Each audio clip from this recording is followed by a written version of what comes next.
Thank you very much. भाषण शुरू करने से पहले इस सदन को एक समाचार देना चाहता हूं और सदन से ये चाहता हूं कि इसकी कड़ी शब्दों के अंदर निंदा की जाए। अध्यक्ष महोदय, मेरा भाषण शुरू करने से पहले मैं इस सदन को इन्फॉर्म करना चाहता हूं कि मेरे पार्टी के अध्यक्ष member of parliament barrister Asaduddin Owaisi साहब के ऊपर जानलेवा हमला कुछ देर पहले हुआ है।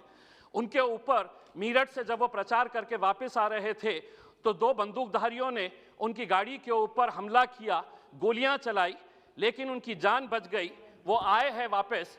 मैं सरकार से ये अनुरोध करूंगा कि हमारे वैचारिक मतभेद हो सकते हैं, हमारे राजनीतिक मतभेद हो सकते हैं, लेकिन इस तरह की हरकतें होना, 2 महीने पहले उनके घर के ऊपर हमला हुआ जो पुलिस स्टेशन के सामने है, और आज उनकी जान लेने की कोशिश की गई है। मैं चाहूंगा कि इस सदन के अंदर जितने भी हम राजनीतिक पार्टी के लोग हैं, ये मेरा या तेरा या तुम्हारा हमारा मामला नहीं है, हम सब से जुड़ा हुआ मामला है। इसीलिए जो भी दोषी है उनके ऊपर सख्त से सख्त कार्रवाई होनी चाहिए, ये मैं सूचना देना चाह रहा था। अध्यक्ष महोदय, भाषण का टाइम अब शुरू करें तो मेहरबानी होगी।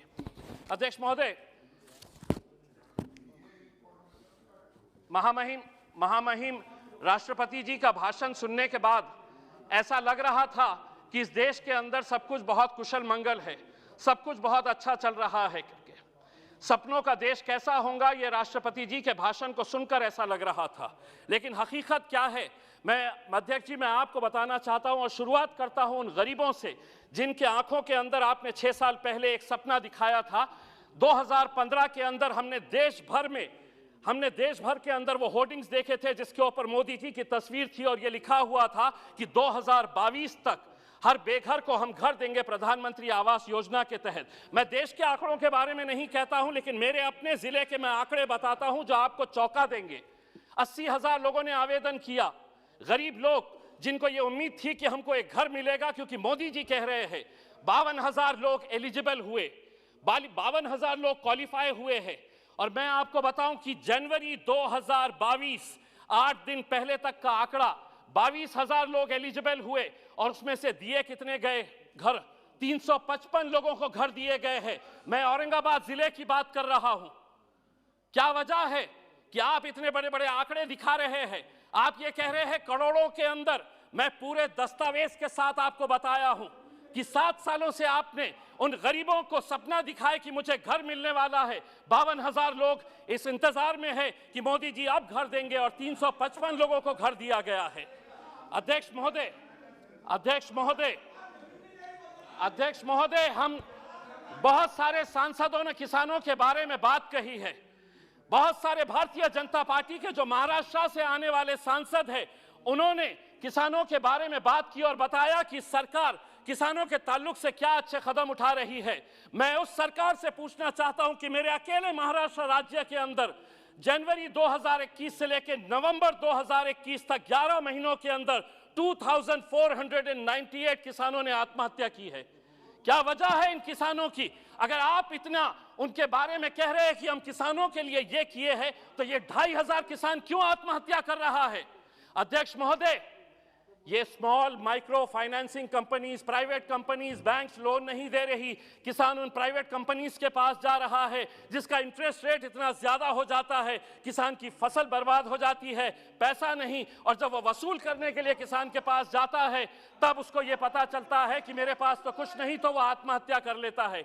आज देश भर के अंदर डुप्लीकेट फर्टिलाइजर्स, पेस्टिसाइड्स का एक धड़ल्ले से कारोबार चल रहा है, उसके ऊपर रोक लगाने की जरूरत है। सुनिए आप, मैं हकीकत बता रहा हूं, आपको आईना दिखा रहा हूं। अध्यक्ष महोदय, कड़वा सच सुनने की आदत डालिए। हकीकत का आईना दिखा रहा हूं और आंकड़ों के साथ दिखा रहा हूं। मैं बेरोजगारी के बारे में आपने कहा कि 60 लाख लोगों को आप रोजगार देंगे। अध्यक्ष महोदय, जो इस देश की centre for monitoring Indian economy है, उसने कहा है कि इस देश के अंदर अभी दिसंबर का आंकड़ा उसने बताया है कि 53 मिलियन लोग बेरोजगार है। यहां पर आप 60 लाख कहां से देंगे? आप लोग 60 लाख बताइएगा किस कंपनी के अंदर देने वाले? अध्यक्ष महोदय, 2 मिनट का वक्त तो आपको देना। अध्यक्ष महोदय, आज मैं अगर भारतीय जनता पार्टी के बारे में कहा तो महाराष्ट्र की महाविकास आघाड़ी की भी पोल खोलने वाला हूं। हमारी संस्कृति को किस तरह से बर्बाद किया जा रहा है, छोटी छोटी किरानों की दुकान के ऊपर अब वाइन बेचा जाने वाला है।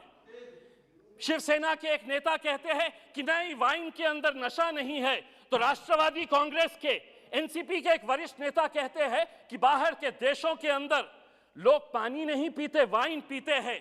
बाहर के देशों के अंदर और हमारे राज्य के अंदर फर्क यह है कि हमारे राज्य में छत्रपति शिवाजी महाराज ने जन्म लिया था। हमारा राज्य जो है वो फुले शाहू अंबेडकर की पैदावार है। वहां पे आप बच्चों के हाथ में वाइन की बोतल दे रहे, कल वही वाइन की बोतल हटेगी तो बियर की बोतल पकड़ेगा, बियर के बाद वो विस्की पकड़ेगा। चंद पैसे कमाने के लिए अगर महाराष्ट्र सरकार ये कर रही है तो राष्ट्रपति और केंद्र सरकार ने उन्हें बताना चाहिए कि आप ये संस्कृति को इस तरह से। अध्यक्ष महोदय एक मिनट के लिए। अध्यक्ष महोदय रेलवे के ताल्लुक से भी हम आपको कहना चाहते हैं कि रेलवे के बजट के अंदर हर वक्त मराठवाड़ा के साथ जो एक पिछड़ा इलाका है, क्यों ये नाइंसाफी की जाती है? हर वक्त अधिकारी ये कहते हैं कि नहीं, इस क्षेत्र के अंदर आरओआर क्या मिलेगा, रेट ऑफ रिटर्न क्या मिलेगा। अगर इसी तरह पिछड़े इलाकों को देखने का नजरिया अधिकारियों का रहेगा तो रेलवे तो आगे निकल जा रही, हम बहुत पीछे रह जा रहे हैं। 70 सालों से हम इंतजार कर रहे हैं। बहुत बहुत धन्यवाद। आखिरी 30 सेकंड में अध्यक्ष महोदय, आपने अध्यक्ष महोदय, राष्ट्रपति जी ने अपने भाषण के अंदर इस सदी के सबसे महान शख्स डॉक्टर भीमराव अंबेडकर जी को कोट किया है और उन्होंने बताया है कि हमारी सरकार का मोटो है कि जो बाबा साहब अंबेडकर ने बताया था कि हमारी सरकार किन मूल्यों के ऊपर चलती है, तो लिबर्टी, इक्वालिटी और फ्रैटर्निटी, इन मुद्दों के ऊपर दूर दूर तक आपका इन शब्दों से कोई लेना देना नहीं है। अगर रहता तो यकीन मानिए कर्नाटक की उन बच्चियों को आप बाहर नहीं निकालते जो अपने सर के ऊपर हिजाब लगाकर 10 सेकंड अपने सर के ऊपर अपना चेहरा हिजाब से। मैं ये पूछना चाहूंगा, हमारी ये जो राजस्थान की बहनें बैठती है वो भी उनके सर को ढकती है, इसका मतलब ये नहीं है कि वो कोई जुर्म कर रही है। मेरे हिसाब से हम सरकार से यही अनुरोध करेंगे, इस देश की फ्रेटर्निटी, इक्वालिटी, ब्रदरहुड और भाईचारे को जिंदा रखिए साहब। धन्यवाद।